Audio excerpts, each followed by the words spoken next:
우리 이 시간에 성경 말씀 봉독해 드리겠습니다. 에베소서 6장 1절부터 3절까지입니다. 시작. 자녀들아, 주 안에서 너희 부모에게 순종하라. 이것이 옳으니라. 내 아버지와 어머니를 공경하라. 이것은 약속이 있는 첫 계명이니 이로써 내가 잘되고 땅에서 장수하리라. 아멘. 예, 할렐루야. 예, 이제 오늘이 어버이 주일입니다. 그래서 두 개의 첫 계명이라고 하는 제목으로 우리 하나님 말씀을 듣도록 하겠습니다. 미국에서는 이제 5월 둘째 주를 마더스데이로 지키고 있습니다. 사실은 우리 한국 교회 우리 성도들에게는 특별히 어버이 주를 지킬 필요가 없을 만큼 원래는 우리 한국 민족이 효도하는 민족이었습니다. 옛날부터 효를 굉장히 중요하게 가르쳤고 또 효도하는 사람들을 그렇게 우대해주는 그런 민족이었습니다. 우리 민족이 얼마나 효를 숭상하고 또 우리 부모님을 귀하게 여겼냐면 고종 황제 32년도에 일본이 우리나라에 굉장한 압력을 행사하고 있을 때 고종 황제에게 어떤 요구를 했냐면, 지금도 조선 사람들이 상투를 들고 있는데 이 머리를 서양식으로 좀 바꾸도록 단발령을 내려라, 이렇게 얘기를 해서 그때 고종 황제도 머리를 자르고요, 그리고 이제 온 국가에 머리를 자르라고 하는 단발령을 선포를 했습니다. 그랬을 때 많은 우리 어르신들이 또 젊은이들이 반발을 했습니다. 머리카락을 자르려면 내 머리를 잘라라, 이렇게. 사실 머리카락 자르는 게 무슨 큰일입니까? 그런데 그때만 해도 어떤 생각을 했냐면, 신체발부 수지부모 들어보셨어요? 신체발부 수지부모. 그러니까 우리가 가진 모든 신체는 부모로부터 왔다.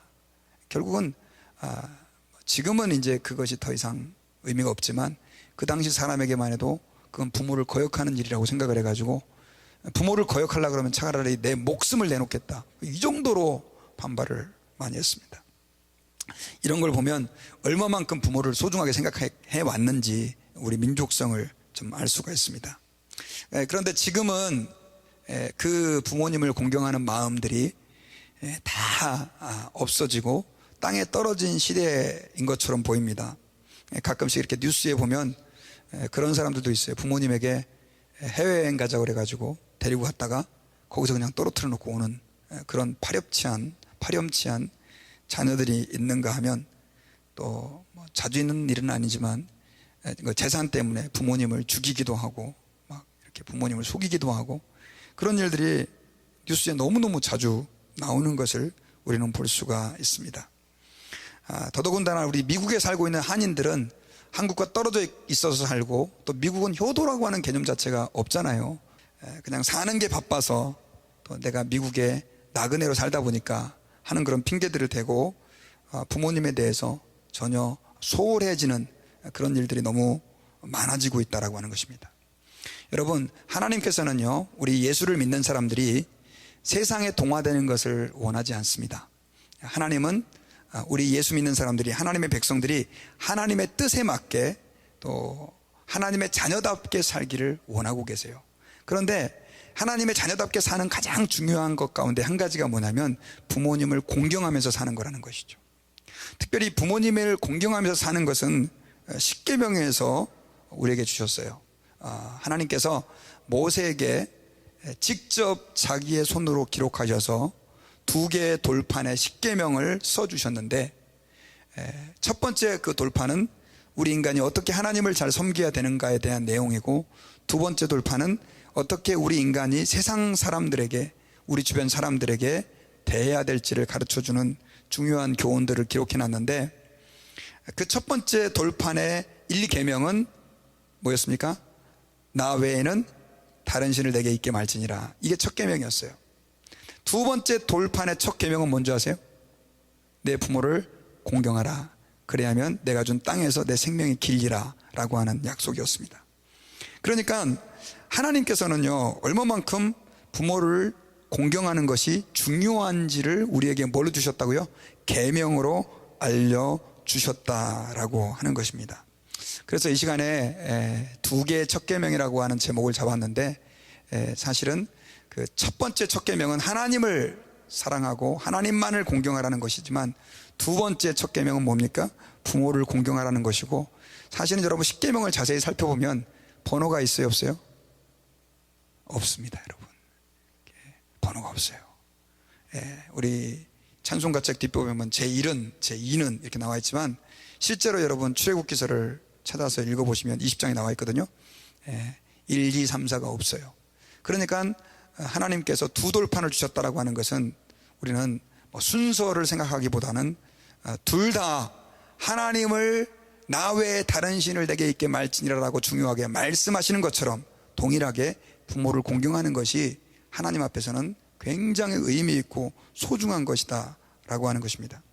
그래서 저희들이 오늘 이 시간에 오늘 에베소서 6장 1절부터 3절까지 말씀을 좀 자세히 살펴보면서 부모를 공경한다는 것이 왜 중요한지, 그리고 어떻게 우리가 부모를 공경할 수 있는지를 좀 구체적으로 살펴보기를 원합니다. 먼저 부모를 공경한다는 것이 왜 중요하냐면요, 부모를 공경하는 것은 하나님을 기쁘시게 하는 것이기 때문에 그렇습니다. 부모를 공경하는 것은 하나님을 기쁘시게 하는 것입니다. 한번 따라해 봅시다. 부모를 공경하는 것이 하나님을 기쁘시게 하는 것이다. 우리 성경 에베소서 6장 1절을 한번 읽어보겠습니다. 시작. 자녀들아, 주 안에서 너희 부모에게 순종하라. 이것이 옳으니라. 자, 이것은 하나님께서 바울을 통해서 초대교회 에베소 교회 성도들을 리마인드 시켜주는 거예요. 자녀들아, 주 안에서 너희 부모에게 순종하라. 이것이 옳으니라. 이건 그 시대의 성도들에게만 얘기한 것이 아니라 오늘날 우리에게도 똑같이 해당이 되는 내용입니다. 우리는 부모에게 순종을 해야 되고, 그리고 그것이 하나님이 보시기에 옳다라고 하는 것을 기억해야 됩니다. 여기서 옳으니라라고 하는 이 말은 원문을 보면 디카이온이라고 하는 단어가 쓰였어요. 이 말은 무슨 뜻이냐면 의롭다 이렇게 번역이 됐지만 원뜻은 어떤 뜻이냐면 하나님 보시기에 좋다, 그런 뜻이에요. 자, 그래서 자녀들아, 주 안에서 너희 부모에게 순종하라. 이것이 하나님 보시기에 어떤 것이다? 좋은 것이다 라고 우리는 번역할 수가 있는 것입니다. 하나님은 자녀가 부모를 공경하는 것을 좋게 보신다는 얘기예요. 그것은 하나님께서 얼마만큼 자녀들이 부모를 공경하는 것을 중요하게 생각하고 있는지를 우리가 깨닫게 되는 것이죠. 여러분, 우리 예수 믿는 사람들은요, 하나님 앞에서 계명이 굉장히 중요하다고 그렇게 믿고 있습니다. 그렇죠? 그래서 하나님의 그 계명에 하지 말라는 걸 하지 않으려고 애를 써요. 우리가 구원받은 주의 백성이기 때문에 어쨌든 그 계명을 지키면서 하나님을 기쁘시게 하고 하나님의 자녀로서 세상에 동화되지 않고 또 하나님의 칭찬을 받고 하나님을 기쁘시게 하려고 하는 삶들을 다 살아가고 있어요. 그래서 남의 것을 빼앗는다든가 남에게 거짓말을 한다든가 남을 험담하고 비방하고 남들을 미워한다든가 이런 거 안 하려고 하는 이유가 뭡니까? 하나님이 그걸 기뻐하지 않는 거죠. 그리고 이웃을 사랑하려고 하는 이유는 뭐냐면 하나님을 기쁘시게 하기 위해서예요. 우상숭배 안 하는 것도 하나님을 기쁘시게 하기 위해서입니다. 마찬가지라는 것이죠.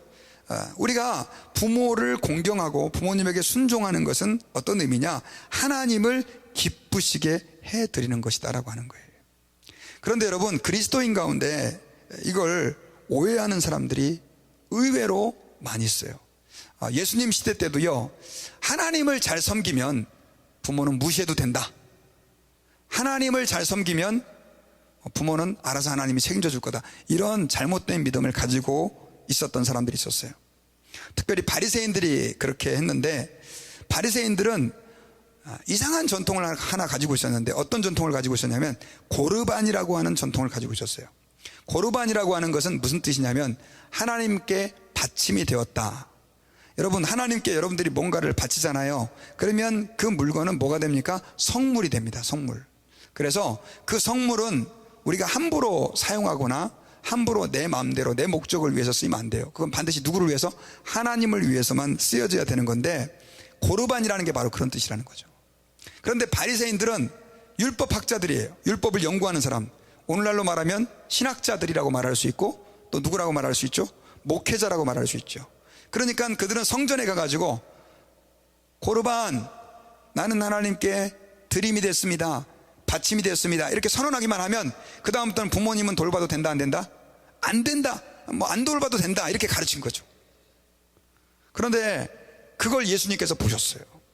그래서 마가복음 7장에 보니까 너희들이 지금 인간이 만든 어떤 율례를 가지고 부모를 무시해도 된다, 안 공경하고 안 섬겨도 된다라고 말하는데, 계명에 뭐라고 돼 있느냐? 계명에 부모를 공경하라고 돼 있지 않느냐?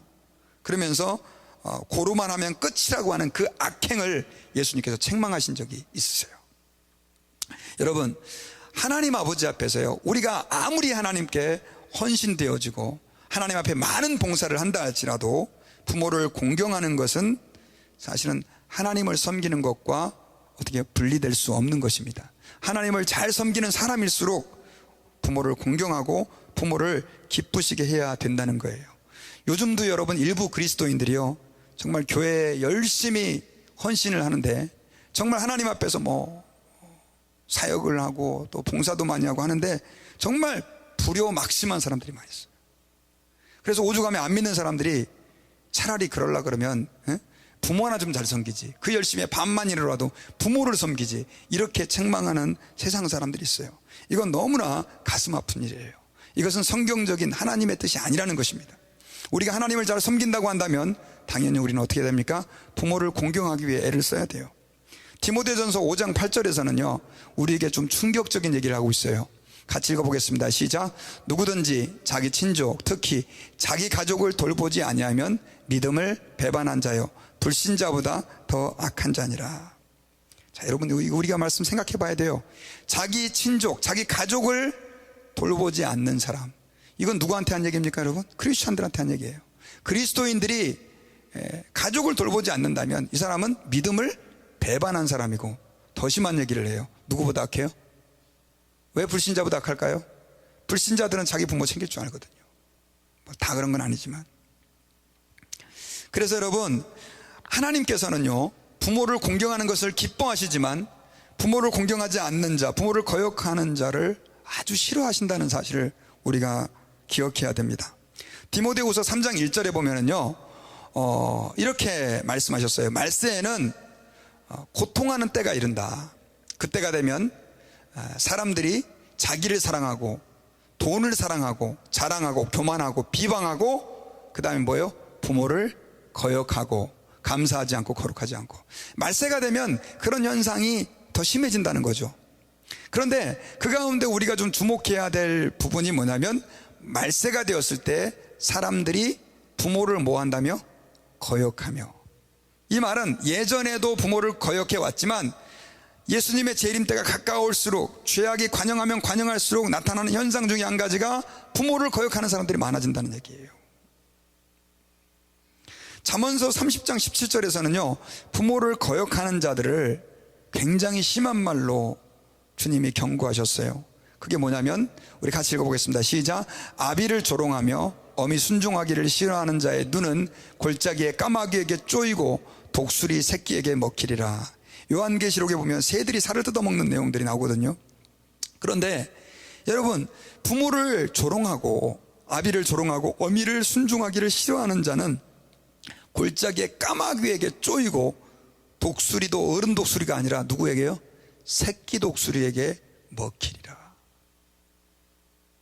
여러분, 이 말씀을 하나님께서 솔로몬을 통해서 주셨는데 얼마만큼 하나님이 부모를 거역하는 것을 싫어하는지를 우리는 알 수가 있습니다. 그래서 정말 우리가 하나님을 기쁘시게 하기를 원한다고 한다면 우리는 어떤 사람이 되느냐?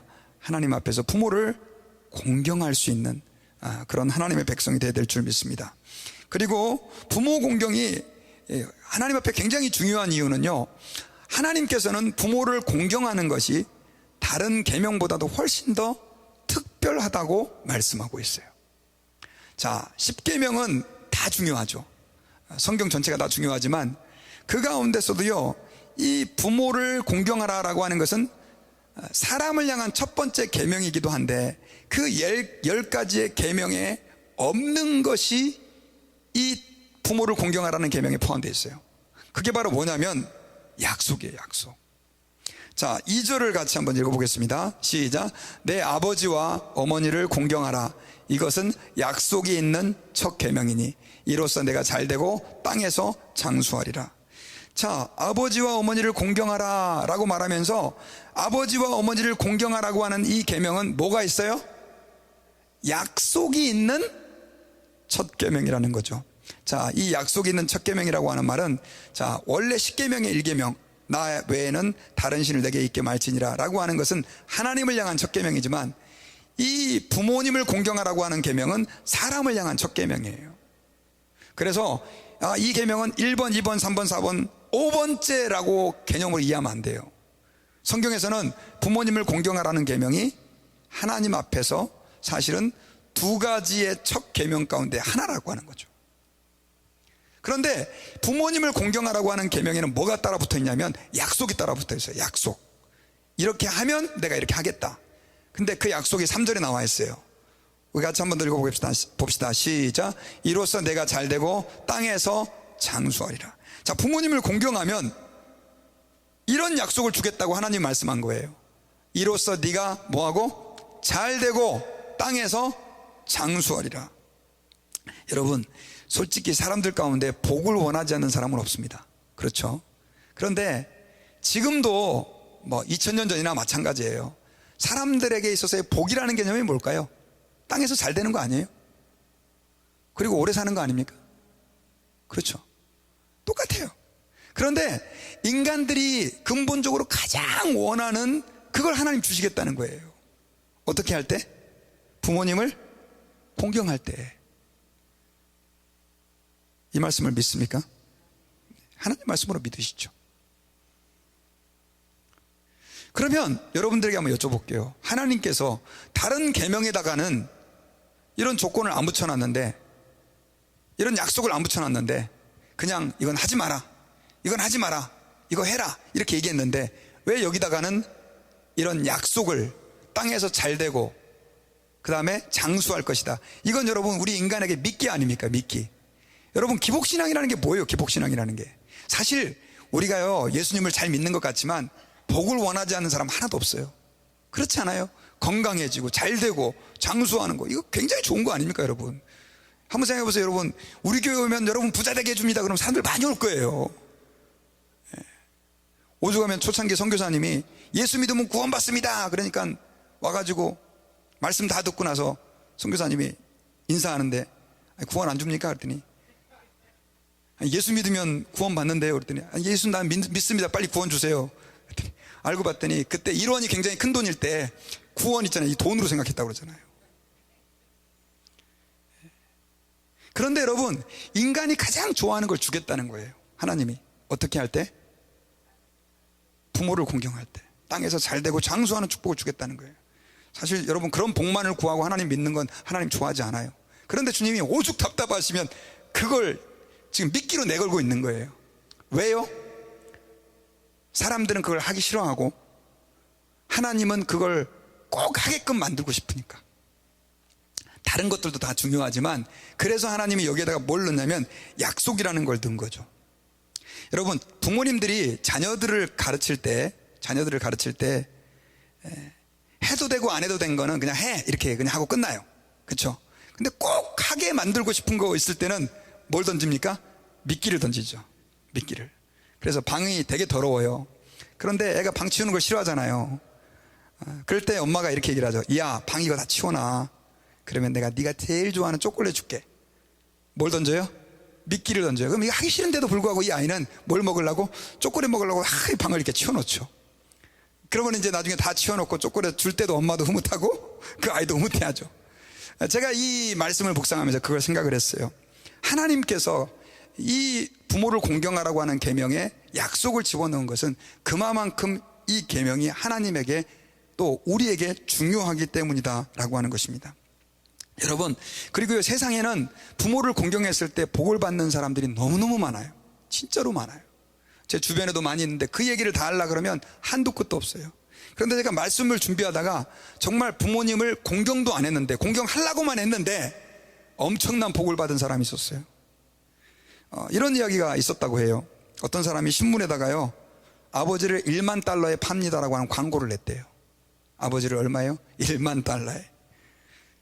알고 봤더니 이 사람이 이렇게 그 신문에다가 글을 써놓은 거예요.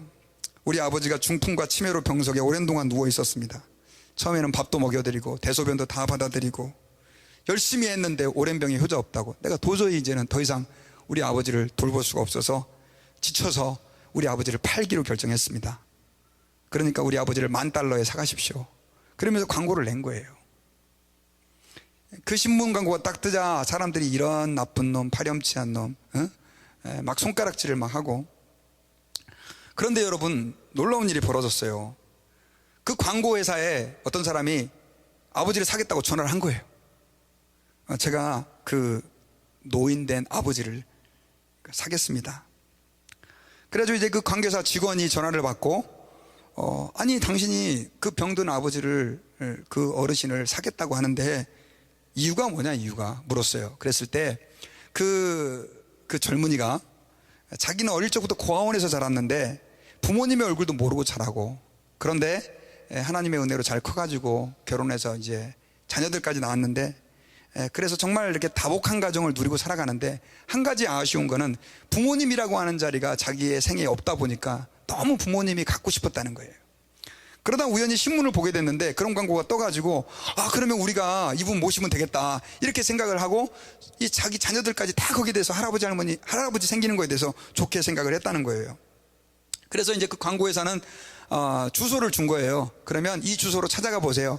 그러면 거기서 당신하고 아마 무슨 계약들을 할 겁니다. 그래서 이제 주소를 받아가지고 그 사람이 그 주소가 있는 곳으로 갔는데, 깜짝 놀란 거예요. 왜냐하면 집이 너무 큰 거예요. 대문 있는 집이에요. 대문 있는 집. 나중에 이렇게 초인종을 누르니까 어떤 사람이 와가지고 문을 열어줘요. 그래서 이제 한참 걸어서 그 집으로 가는데 이 집이 완전 성이에요, 성. 문이 열렸는데 안에를 들어가 보니까 여러분 정말 초호화 대리석으로 다 치장이 돼 있고, 그리고 또 그 앞에는 차가 세워져 있는데 정말 고급 차가 세워져 있고 비싼 차가 세워져 있고, 이게 도대체 어떻게 된 거지? 이렇게 고개를 갸우뚱갸우뚱 거리고 있었는데, 그 거실 한 중간에 어떤 노 신사가 앉아 있었어요. 그러더니 이제 이분이 들어오니까 나와서 혹시 아버지를 사시겠다는 사람입니까? 이렇게 얘기를 하는 거예요. 그래서 예, 맞습니다. 예, 제가 바로 그 광고를 낸 사람입니다. 그러면서 저희 아버지를 제가 팔려고 광고를 낸 겁니다. 이렇게 얘기를 한 거예요. 그래서 고개를 갸우뚱갸우뚱 하면서 그러고 있는데 다시 그 사람이 확인하는 거예요. 정말 광고를 제대로 보셨냐고. 우리 아버지는 치매고 그 다음 또 뭐 대소변도 잘 못 갈아주고 그런 상태인데도 예, 그렇게 하겠느냐고. 괜찮다고, 내가 이제 모시고 살겠다고 해가지고, 그러면 계약서를 작성하자 그래서 이게 계약서를 갖고 와가지고 이제 이렇게 작성을 한 거예요. 그래서 서로 둘이 다 사인을 딱 끝났는데, 사인 끝나고 나서 그러면은 제가 이제 그 어르신을 좀 보고 싶습니다 라고 얘기를 했는데, 그 사인을 같이 한 사람이 제가 바로 그 어르신입니다 이렇게 얘기를 하는 거예요. 내가 바로 그 어른이라고. 아니 무슨 얘기십니까? 그랬더니 내가 사실은 젊을 때 열심히 일을 해가지고 큰 돈을 벌었는데 나중에 이제 나이가 적당히 들었는데 자녀가 없는 거예요. 그래서 내 마지막 노년을 그렇게 가족과 함께 보내고 싶고, 또 내가 죽으면 이 재산을 어디 줄 데도 없는데 그렇게 함께 했던 자녀들에게 물려주고 싶다고. 그렇게 해가지고 네가 오늘부터 내 자녀가 됐으니까 너의 모든 가족을 데리고 우리 집에 와서 살아라. 그리고 오늘부로 나의 모든 재산은 네 거다. 이렇게 선언을 한 거예요. 할렐루야 놀렐루야 아닙니까 여러분? 참, 혹시나 신문 광고 잘 보세요. $10,000에 판다는 사.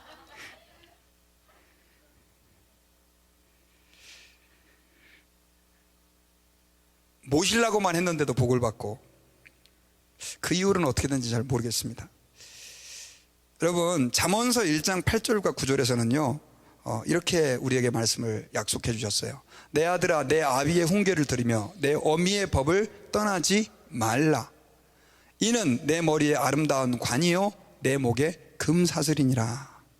이 말을 좀 쉬운 말로 하면요, 아비의 훈계, 아버지의 훈계를 들으고 어머니의 법을 떠나지 않는 그 사람은, 그렇게 부모를 공경하면서 그 말씀대로 사는 사람들은 머리에 아름다운 뭘 쓰고 있다고요? 관을 쓰고 있대요. 여러분, 관은 누가 씁니까? 왕들이 쓰죠. 또 왕비도 쓰잖아요. 왕비. 예, 공주도 쓰나요? 잘 모르겠는데. 예. 그만큼의 영광이 이미 씌워져 있는 거예요. 그리고 목에 뭐예요? 금사슬, 이 금사슬, 금목걸이라고 번역하는 게 훨씬 맞지 않을까요? 예, 금목걸이. 예. 부모를 공경하고 그 부모님의 교훈을 따라서 살려고 하는 것 자체가 벌써 그 축복이라고 얘기를 하고 있는 것이죠. 자, 그렇다고 한다면 여러분, 왜 우리는 부모님을 공경해야 할까요? 왜 하나님께서는 그렇게 이런 식으로까지 얘기하면서 정말 무시무시하게 겁도 주고 또 미끼도 던져주시면서 야야 좀 공경해봐, 내가 복 줄게, 두 가지를 다 주잖아요. 당근과 채찍을. 그러면서 왜 하나님이 그렇게 부모를 공경하라고 할까요? 제가 생각해 봤어요. 근데 이게 성경에 정확한 이유가 나와 있지 않아요. 그런데 제가 깨달아지는 것은 뭐냐면, 하나님은요 그렇게 부모를 공경하라고 하는 이유가 뭐냐면, 부모님을 통해서 하나님의 지극한 사랑을 반영해 주시고 보여주고 있기 때문에 그래요. 쉽게 말하면 이 세상에는 사랑이라는 것이 많이 있어요. 그렇죠? 남녀가 둘이 막 불붙는 듯한 사랑. 하지만 그 사랑도 부모님이 자식을 사랑하는 사랑과는 비교할 수가 없어요. 제가 좀 안타까운 것은 세상의 영화들이 전부 다 3년도 안 가는, 이번 주 한 목사님이 뭐 사랑의 유효기간이 있습니까? 뭐 그거 설교하신다고 그러는데, 짧은 기간밖에 안 가는 그 사랑을 다 노래하면서 부모님의 사랑에 대해서는 별로 관심이 없는 것 같아요. 세상의 노래들이. 여러분, 하나님은 우리를 지극히 사랑하시는 하나님이십니다. 믿습니까? 그런데 그 하나님의 우리를 사랑하시는 그 사랑을 가장 닮은 비슷한 사랑이 어떤 사랑이냐? 정말 무조건적으로 우리가 잘생겼든지 못생겼든지 아프든지 건강하든지 키가 크든지 작든지 많이 배웠든지 못 배웠든지 병이 있든지 없든지 계속해서 우리를 그냥 무작정 사랑해주는 분들이 계신데, 그분들이 누굽니까? 우리 부모님들이. 하나님의 사랑을 가장 닮은 거죠. 그리고 하나님은 그 부모님을 통해서 하나님의 사랑을 우리에게 실현해 가고 있어요. 물론 가슴 아픈 것은 요즘에 부모님들도 자기 자식을, 그러니까 영어로 어비유스죠. 그러니까는 이렇게 좀 학대하고 그런 부모님들이 가끔 있지만, 대부분의 경우 부모님들은 자기의 생명만큼 자녀들을 사랑해요. 그렇지 않습니까? 그래서 하나님께서는요, 우리 인간들이 부모님을 어떻게 해야 돼요? 공경하기를 원하는 거죠. 지난주에 신문에요 그런 기사가 떴더라고요.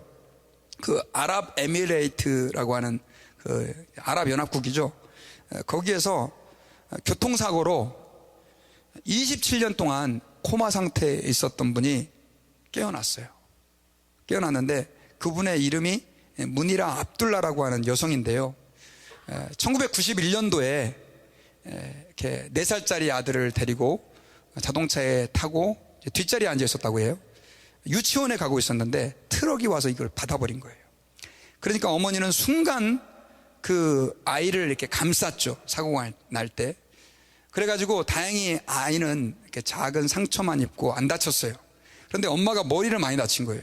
머리를 많이 다쳐가지고 병원에 가게 됐는데, 문제는 코마 상태로 깨어나질 않는 거예요.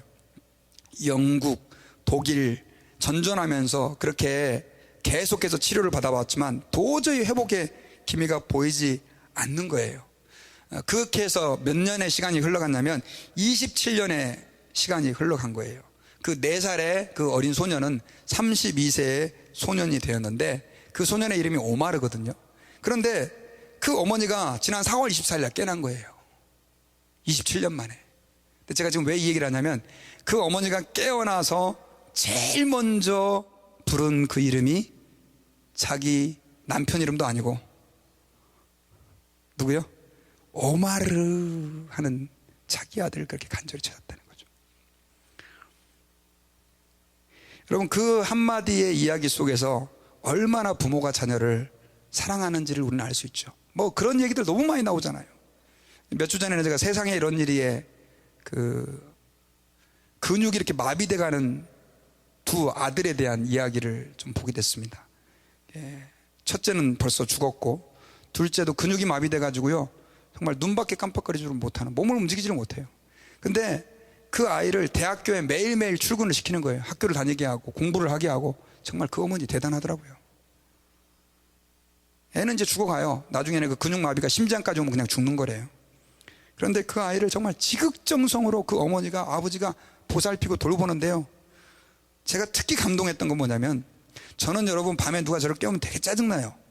그래서 하여튼 되게 이제 신경이 좀 날카로워서 좀 잠을 좀 잘 자야 되는 늘 그런 강박점이 있는데, 다른 것도 다 제게 감동을 줬지만 특히 감동이 됐던 게, 이제 그 아버지가 거실에서 그 근육이 마비된 아이를 이렇게 데리고 같이 자는데, 근육이 마비됐으니까 자다가도 애가 몸을 뒤척거려야지 되는데 한쪽으로만 누워있으면 힘들잖아요.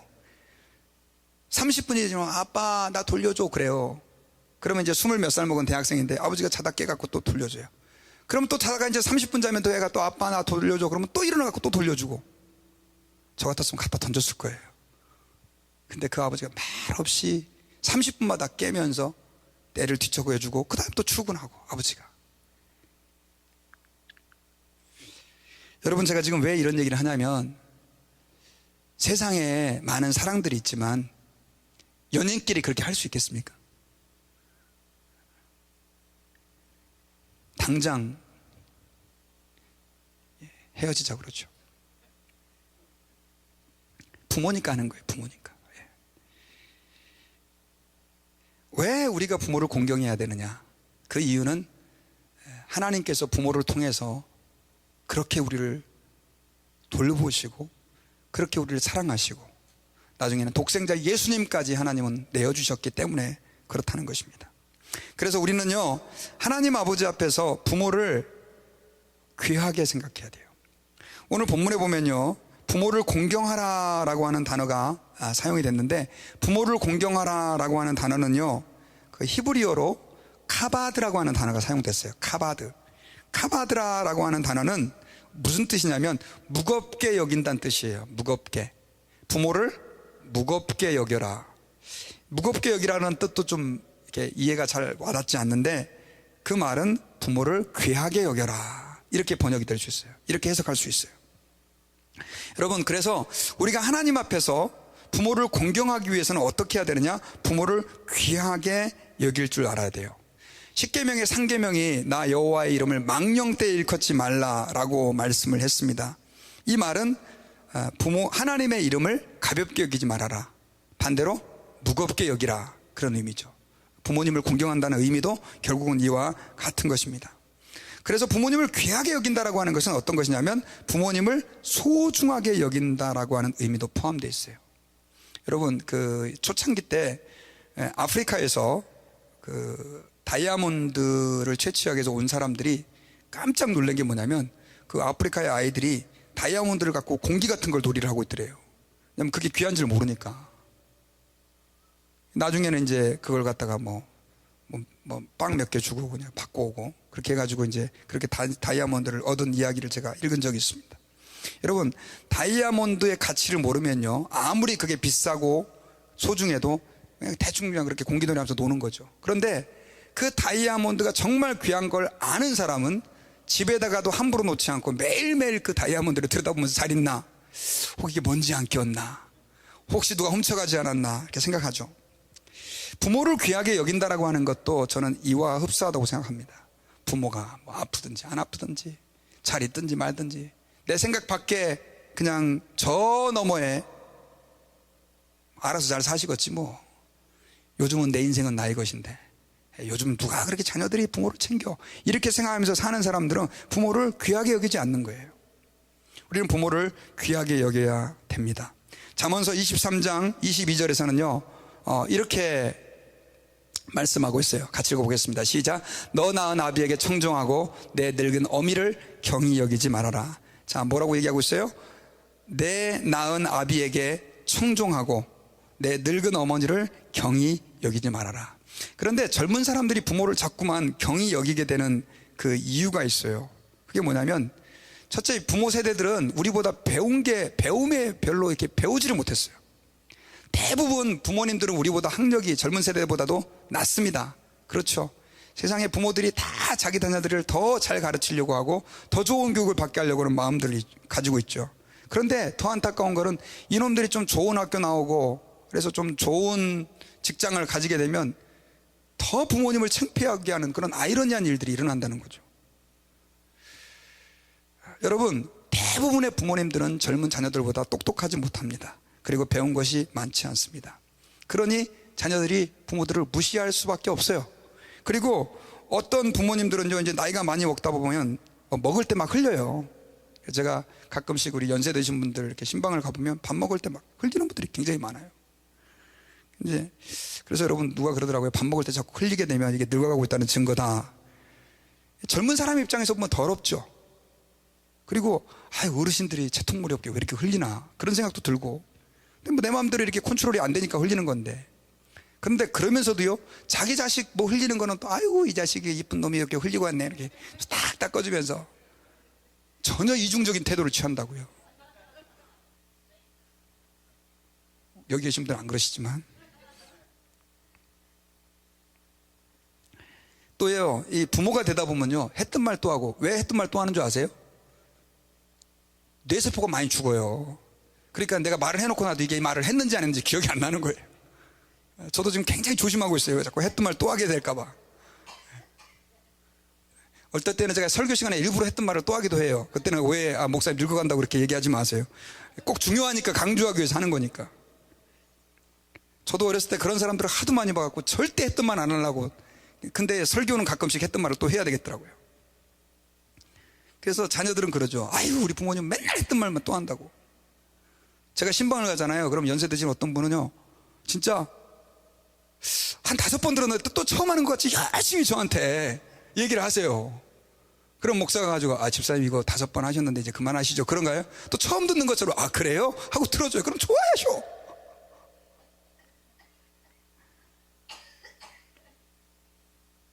또 작은 일에 삐지고 토라져요. 별거 아닌 일에. 그런 거에 삐져.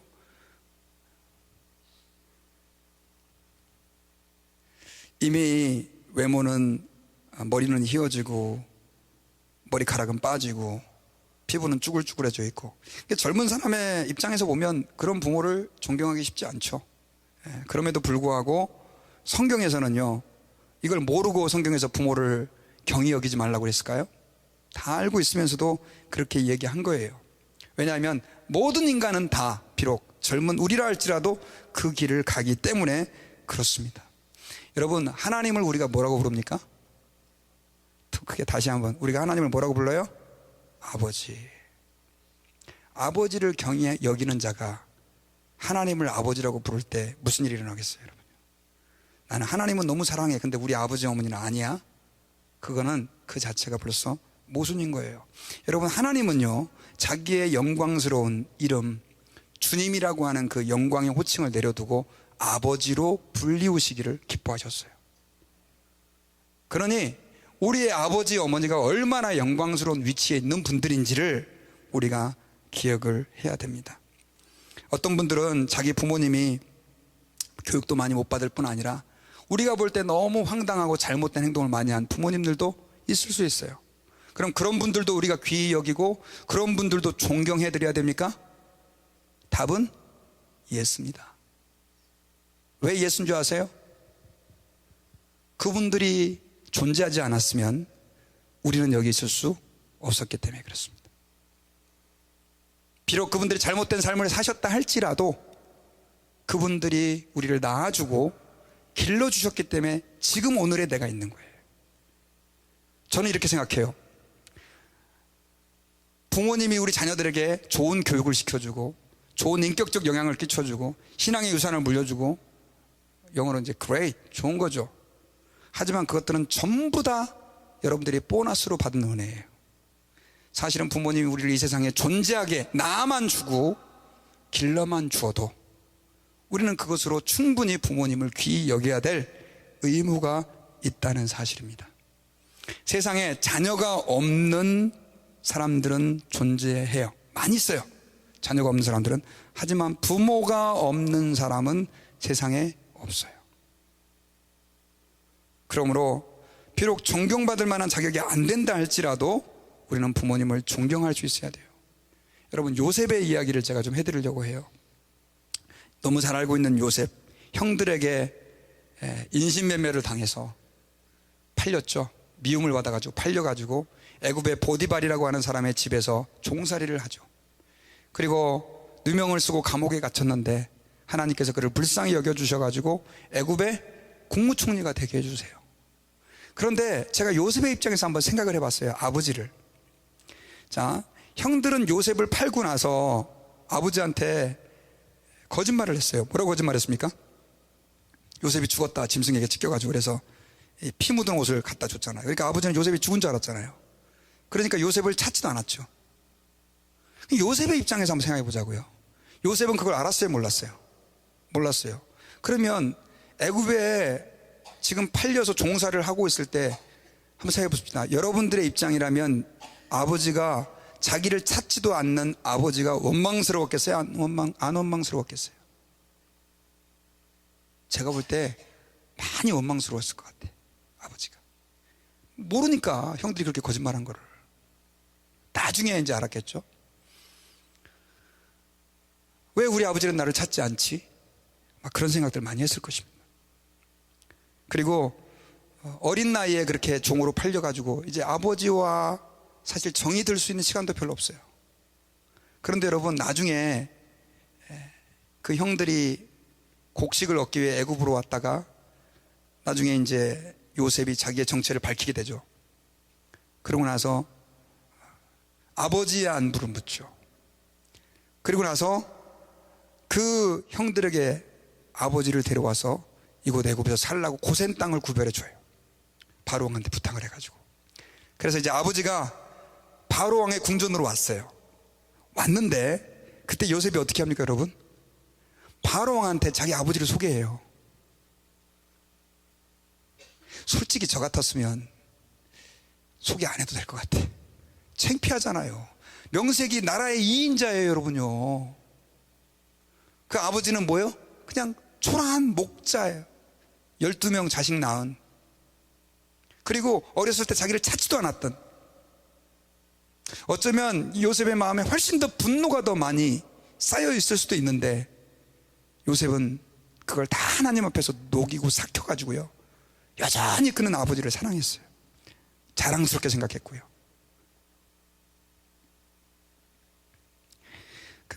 제가 아브라함 링컨을 되게 좋아해요. 링컨 얘기를 자주 해요. 제가 자주. 어제도 설교 준비를 하다 제 집사람한테 내가 링컨 얘기를 언제 했지? 보니까 3년 전에 한 것 같아요. 3년 전에. 또 해요. 또 안 들은 사람 있을까 봐. 또 들으신 분들도 리마인드 시키기 위해서.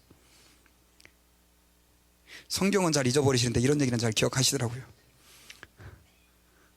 했던 얘기 또 한다고 그러지 마시고 일부러 하는 거니까.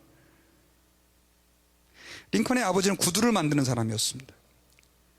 그런데 그가 대통령에 당선되었을 때 이제 상원의원에 가서 상원회의에 가서 연설을 하게 됐는데, 국회에 가서 연설을 하게 됐는데, 한 상원의원이 링컨을 조롱하면서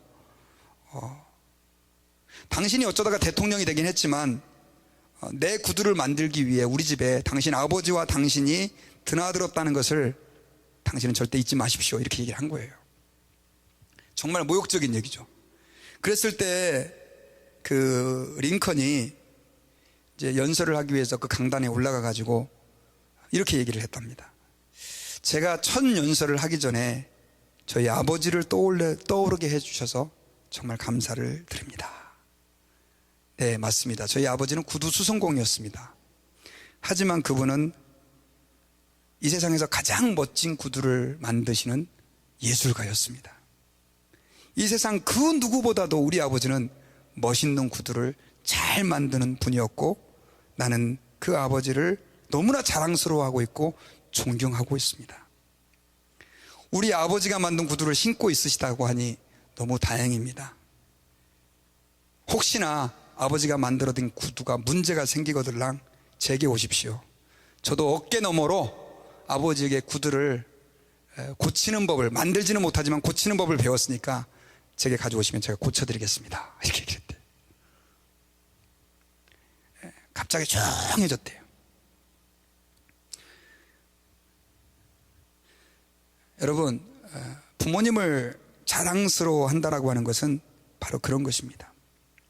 하나님 아버지께서요, 우리에게 허락해 주신 부모, 사실은 여러분, 우리가 부모를 선택할 수는 없잖아요.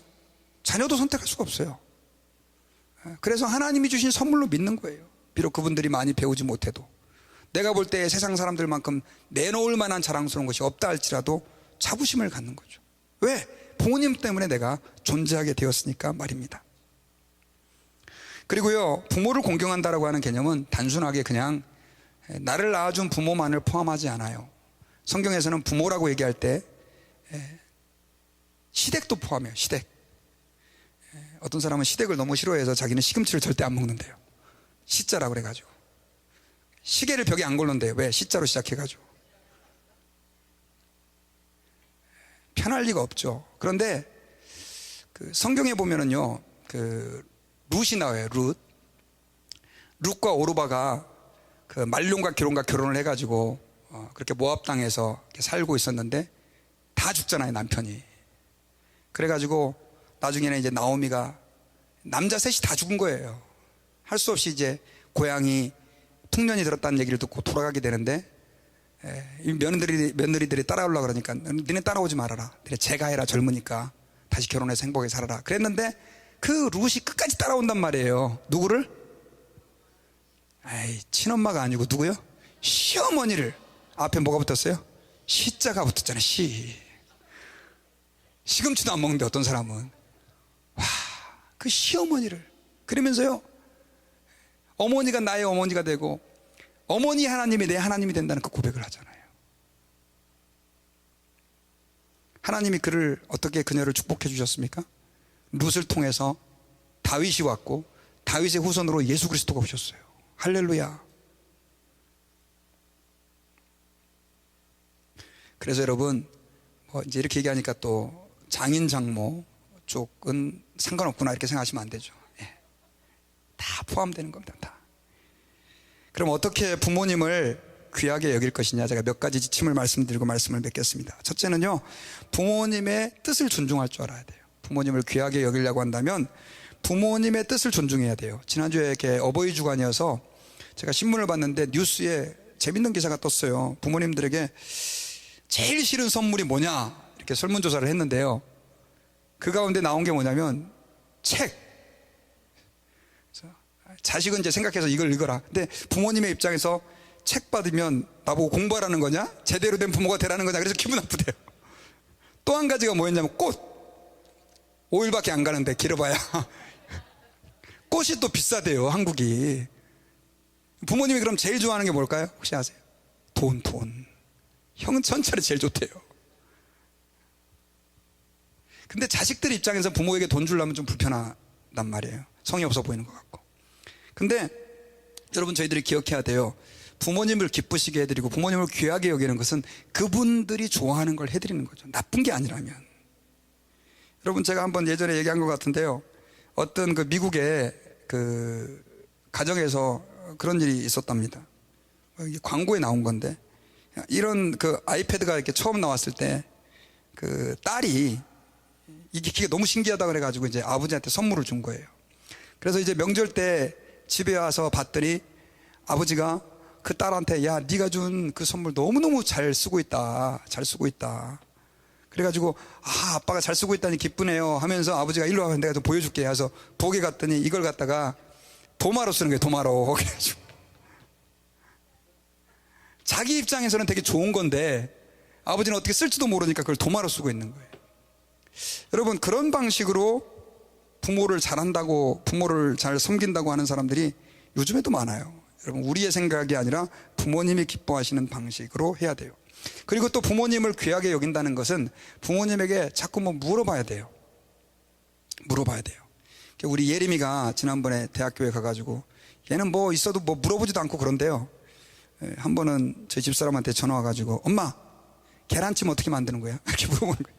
계란찜. 여러분, 그걸 물어봤는데 제가 왜 기억이 남을까요? 이렇게 물어보는 게 굉장히 기특하더라고요. 기분이 좋아요. 그 간단한 걸. 여러분, 이 부모라는 존재가 참 이렇게 어떻게 보면 단순해요. 자녀들이 물어보면 기분 좋죠. 그리고 우리 딸아이가 여러 가지 학교에서 일어나는 문제 갖고, 아빠 이럴 때는 어떻게 해야 돼? 우리 아들이 이럴 때는 어떻게 해야 돼? 이랬을 때 이 부모로서 참 존재감이 생겨요. 그런데 대부분 젊은 사람들은 그렇게 생각 안 하죠. 아이 뭐 엄마 아빠가 알아면 뭐야, 유튜브가 낫지. 찾아보면 다 나오니까. 옛날에 유튜브가 없을 때는, 인터넷이 없을 때는 부모님에게 전화해서 그래도 김치 담그는 법이라도 물어봤는데, 지금은 그것도 안 물어봐요. 우리 엄마보다 유튜브가 더 나아, 이렇게 생각하고. 그러니까 전화할 일이 없는 거죠. 그리고 마지막으로 자주 연락을 해야 돼요. 사실 저도 뭐 말씀을 준비하면서 제가 오늘 참 힘들었습니다. 왜냐하면 세상에 불효자 중에 불효자가 저거든요. 어머니가 지금 살아 계신데, 그래서 좀 참 할 말이 없지만 그래도 또 목사니까 설교는 해야 될 거 아니에요. 제가 부모가 돼 보니까 자녀들이 자주 연락을 해줄 때 참 좋아요. 와서 이런저런 얘기하고 잘 있냐고 해주고, 그랬을 때 귀중히 여김을 받는다는 느낌을 갖죠. 여러분, 참 자녀들이, 그래서 어떤 자녀는 이렇게 아재 개그 같은 거 있잖아요.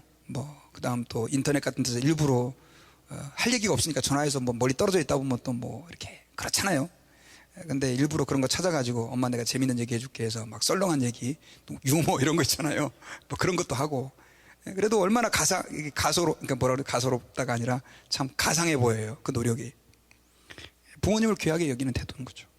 이외에도 부모님을 귀하게 여기는 태도가 많지만, 어쨌든 간에 우리가 그렇게 부모님을 기쁘시게 하려고 할 때 부모님도 기쁘지만 더 기뻐하는 분이 누구예요? 하나님이세요. 왜? 그것은 주님이 우리에게 주신 약속 있는 계명이기 때문에 그렇습니다. 물론 이제 부모님이 돌아가셔서 뭐 부모님에게 아무것도 할 수 없는 분들이 있습니다. 그런 분들은 저는 정말 내 자녀가 그렇게 부모를 공경하는 아이로 자라갈 수 있도록 우리가 기도하고 또 가르쳐야 됩니다. 그것은 내가 뭔가 잘못된 걸 요구하는 게 아니라 정당하게 자녀들에게 요구할 수 있는 것이라는 것이죠. 그리고 돌아가신 분이라 할지라도 부모님을 내가 귀하게 여기지 않았다면 하나님 앞에 오늘부터라도 마음을 고쳐먹고, 하나님, 제가 그렇게 부모님을 귀하게 생각하지 못했는데 지금 돌아가셨다 할지라도 지금부터라도 그 부모님 때문에 내가 감사를 드립니다. 이런 고백을 하나님께 할 수 있었으면 좋겠습니다. 말씀의 결론을 맺겠습니다. 여러분, 부모님을 공경해야 되는 중요한 이유는요, 부모님을 공경하는 것이 하나님을 기쁘시게 하는 것입니다. 하나님은 다른 계명보다도 특별하게 부모님을 공경하라는 그 계명에 약속을 붙여주셨어요. 그 약속은 네가 잘되고 땅에서 장수한다라고 하는 것입니다. 그러면 부모님을 공경한다는 것은 어떤 것이냐? 부모님을 공경한다는 것은 귀하게 여기는 것이고, 귀하게 여기는 것이라고 하는 것은 부모님을 존중해드리고 소중하게 생각하는 것입니다. 우리가 오늘 말씀을 마음에 붙잡고 다시 한번 혹시 우리 부모님을 이 땅에 보내주신 하나님, 그리고 또 부모님 때문에 내가 있게 된 것을 인하여 감사하고, 또 행여나 아직 살아계신 그 부모님들이 있다고 한다면 다시 우리가 그분들을 소중히 여기고 귀하게 여기는 그런 삶으로 부모님을 기쁘시게 해드릴 뿐 아니라 하나님을 기쁘시게 해드리는 저와 여러분들이 되기를 주의 이름으로 축원합니다. 기도하겠습니다.